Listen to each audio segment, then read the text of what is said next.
In this video, I'll be showing you how you can leverage the OnePlan's work plan to manage all types of work within your plan.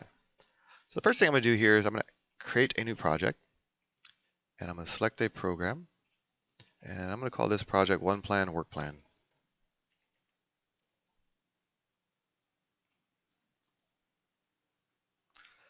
Now that you've created your plan, in the quick edit here on the right, you'll want to go up to your hamburger and go down to Work Plan and click on List.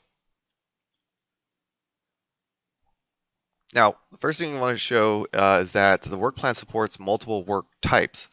So you have the ability to create a traditional schedule, but you also could manage your backlog, your risks, issues, changes, any other type of work that you might need to manage within a plan can be supported here within OnePlan. But I want to start with the schedule here.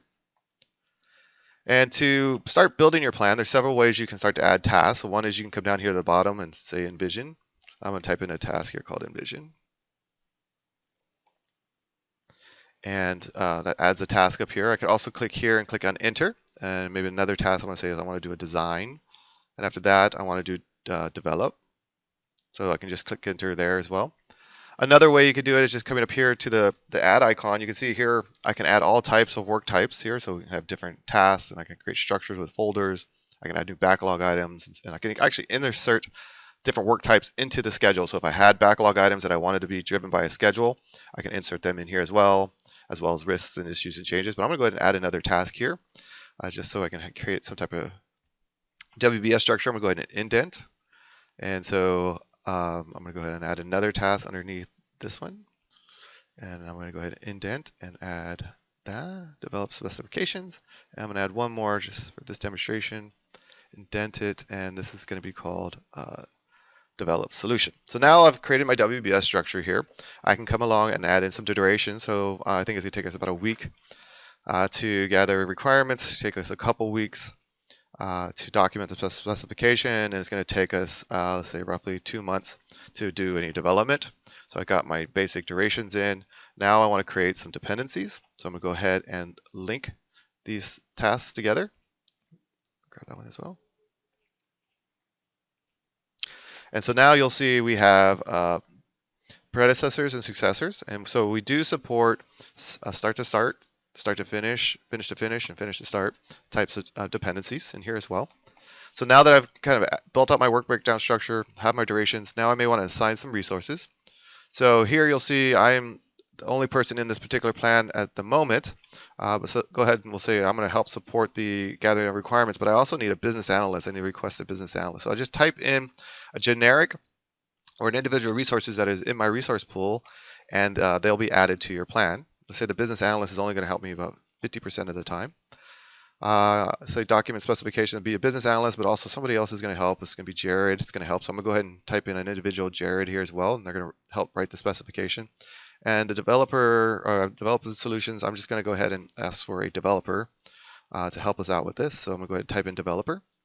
And now I have my resources and I have my estimated effort for this particular plan. Now you can create different views here depending on what you want to see. You can add new columns here and then save views, or we've already created different views here. So things like you could see a Gantt, and you can always turn on or turn off that Gantt at any time here. I might want to see effort, so I want to see what the effort is versus how many hours have been captured and what's remaining. I might want to see cost, my baseline, and so forth. Also, one of the nice things about OnePlan is the ability to create activities. So this allows you to, in the system, create different levels of activities so you don't have to build your schedule down to too much of detail. So I'm going to go over here to the hamburger, and I'm going to say show activities. And so what this allows you to do is under each one of your tasks here, you can actually create some activities that don't really affect the schedule, but these are things that the team needs to get done. So for example, for gathering requirements, I need to identify the team to interview, right? Who are we going to talk to? Oops, excuse me.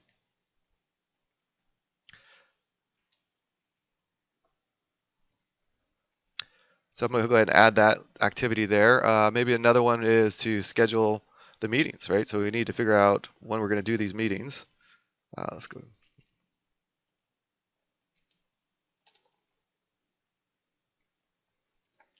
So I'm going to go ahead and put in add the schedule of the meetings. And we can actually assign these to individual resources here. And so that actually shows up into the My Work. And as things get completed or moved into progress, you can actually track those activities and get an idea of once those activities are all done, maybe that task is complete. There's more in the My Work around how team members can actually create these activities as well if they're a team member plus user.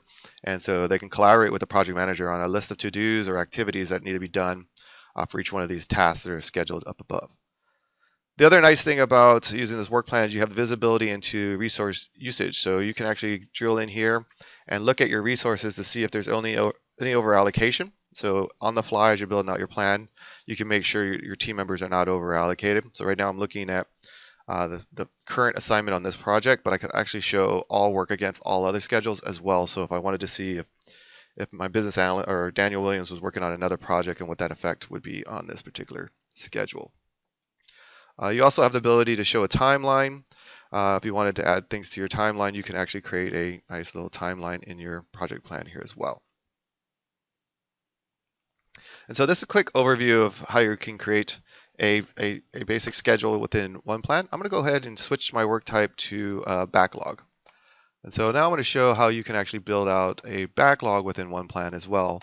So if you kind of have a hybrid of solutions. So I'm going to go ahead and create a couple things here. One is this is a feature. So this is what we're going to do in this particular project is we're going to do a membership sign up feature. And underneath that feature, we're going to add in a user story. So let's go ahead and add a user story in here. As users, I want to view my own profile. So that's my user story. And then underneath that user story, I want to create a couple tasks. So I'm going to go ahead and underneath this user story, add in a task called update database schema. So I'm going to go ahead and do that, as well as another task under here, which is allow us to route the login screen if not signed in. So that's another task. And then for the sake of conversation, I'm just going to add in a couple more user stories just for this demonstration here. So I'll go ahead and add in this one and add in one more here. And these are both user stories. Just kind of showing that the different levels you can manage within the backlog itself. You could just put a list of features in there and you can connect that to your schedule to help drive the feature schedule. You can actually just do user stories in the system, or if you want to get down into tasks and defects and so forth, you can as well. Coming over to the right-hand side, I'm going to go ahead and show I can add resources to these tasks. So again, same resources we've invited in here into the system. I can come in here and say, okay, well, I want Daniel to help out with this particular task as well as a business analyst. We need a developer to do this particular task. And then again, if you don't want to go down to the task level, you could just assign resources to the user story or even feature level as well. So I'm going to go ahead and assign a few resources here. Just give you some idea. Also, if you wanted to, you could use teams. So here are some examples of some teams here. I have the Byte team that might do this particular task, as well as my infrastructure team. And then these different ones will be the A team. And this will also be the A team. So I can assign teams as well within the backlog. One of the nice things about the backlog system, you have the ability, you can either type in dates or you can actually use sprints built into OnePlan. So I'm going to go ahead and click on sprints. And I'm going to add a few more sprints here. So I'm going to add 3 sprints. Right now, the sprints are going to start on June 6th. Their duration of those iterations and sprints is 14 days, so 2 weeks. I'm going to create 3 sprints for this demonstration. I'm going to create some capacities for things like points. So I can say, let's say I'm only going to allow 20 points per sprint, and then let's say 120 hours per sprint as well. So now that I've kind of built out my sprints, I can come down here and I can start to enter my points. So I can say this particular sprint's 5 points. This one's going to be 12. This one is a little bit more difficult, so we'll go 15, and this one's going to be 10. You can also put points at the summary levels as well. So if you were planning to do more backlog items and you wanted to just say, hey, this particular user story is 25, you can do that as well.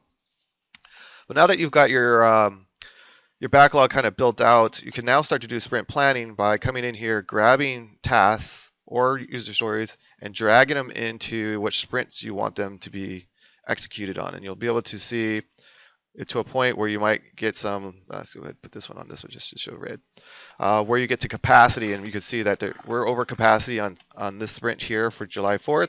So we're going to go ahead and take that task and give it back to this one. Nope, we're over capacity there, so we'll give it to this one.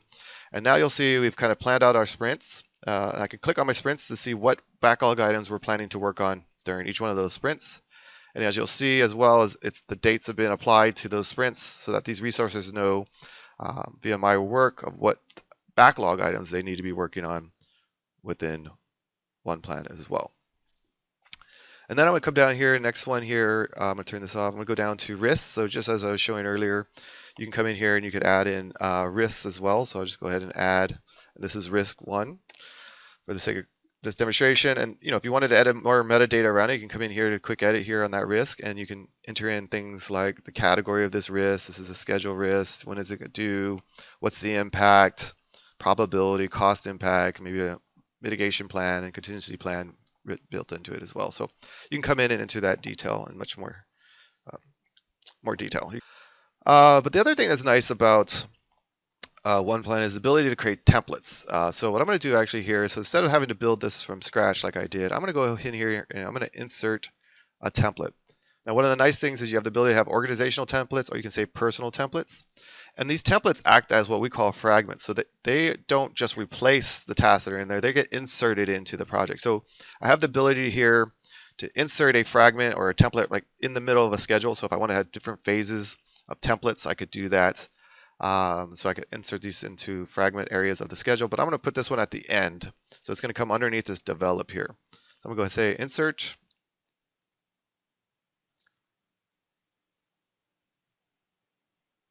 And as you can see here, we still have our envision, design, and developed tasks that we created manually earlier. Underneath that now we have a much more robust plan that was created and inserted from a template.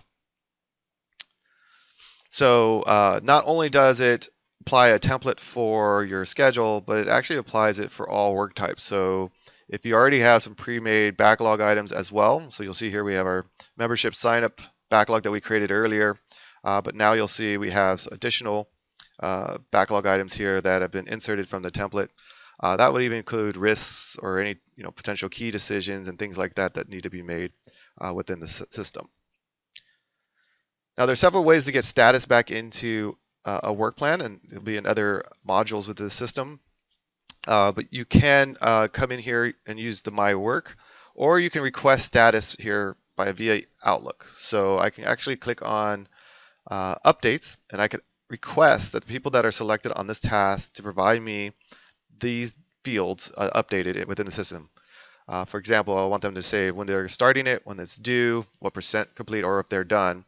And this will send an email to them to fill out a form, and you'll be able to get work status back from that email. Or they can use My Work and update the status there as well. The other way you can track status is you can update your plan manually within here. So for example, if I wanted to change this to say gathering requirements is now in progress, we can do that, and we can come over here and see now the way we have it calculating is if anything's in progress, it's immediately 50%. But if you wanted to manually just change your % complete here and say it's 25%, we'll also go ahead and move that into progress there as well. And so you can actually come in here to your work plan and track your work plan in here as well, manually in here as well. I can change things like this is actually at risk. And you might also want to make some comments to collaborate with your team members within the My Work environments. Lastly, I want to kind of jump back out to the portfolio, show you a little bit about building work plans at any level of your hierarchy. So I'm going to go up to portfolio, and I'm going to show here kind of expanding out the hierarchy here. We have portfolios, programs, and projects in this template, but you can actually create and manage work plans at any one of these levels.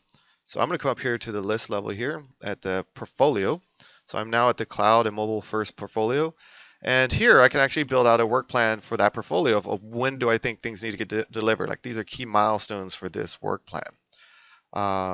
Because we have a hierarchy built into OnePlan here, we can actually insert a master plan. So I'm looking across the different programs and the different plans, epics and projects below. So I'm going to go ahead and add these in here. And I'm going to load these subplans in here. Again, I'm looking at this from a portfolio level. It could be a program level, or product level. And I can now go across all of my plans and get an idea of when things are going to get done. I can create dependencies between these. So if I wanted to see what impacts would be made if a particular plan was delayed against another plan. And so here's where I can create these different master plans in OnePlan. So this is just a quick overview of the OnePlan work plan.